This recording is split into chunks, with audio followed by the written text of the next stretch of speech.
ng bayan, maasahan anumang panahon.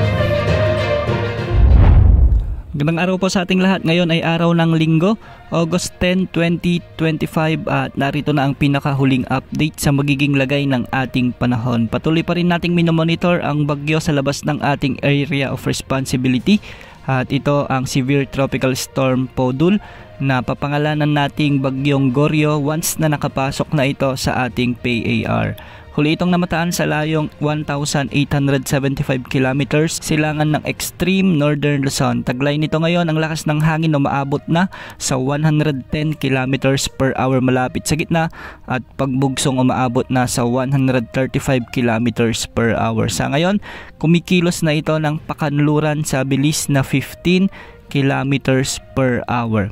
Ngayong araw o ngayong gabi inaasahang lalakas pa ito bilang typhoon category o katumbas na ito ng signal number 4 na lakas ng bagyo mula sa Pag-asa. Inaasahan rin na papasok na ito sa ating PAR ngayong araw o di kaya naman ay bukas ng umaga. Habang binabaybay nito ang silangang karagatan ng Philippine Sea, ay bahagya ulit itong hihina bilang severe tropical storm dahil sa mga weather systems na makakaapekto sa pagbabago ng bagyo. Inaasahan na lalapit ito sa northern part ng Taiwan at dediretsuhin naman ang eastern China. Lalabas ito sa ating area of responsibility sa araw ng Miyerkules, August 13 kung hindi magbabago ang track at kilos o bagal ng bagyong ito. Ayon sa Pag-asa, wala naman itong direktang magiging epekto sa anumang bahagi ng ating bansa, kasama na ang mga pag-alon sa ating karagatan. Posible pa ang mga pagbabago ukol sa track at lakas ng bagyong Podul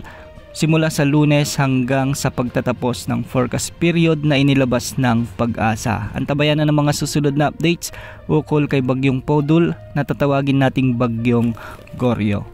Samantala ngayong araw umiiral puli ang southwest monsoon o habagat na magdadala naman na maulap na papawirin na may mga kalat-kalat na pagulan ng thunderstorms sa Ilocos Region, Batanes at sa Babuyan Islands. Dahil dito posible ang banta ng mga biglaang pagbaha o pagguho ng lupa lalo na kung may mga umiiral na katamtaman at minsan ay malalakas na pag-ulan.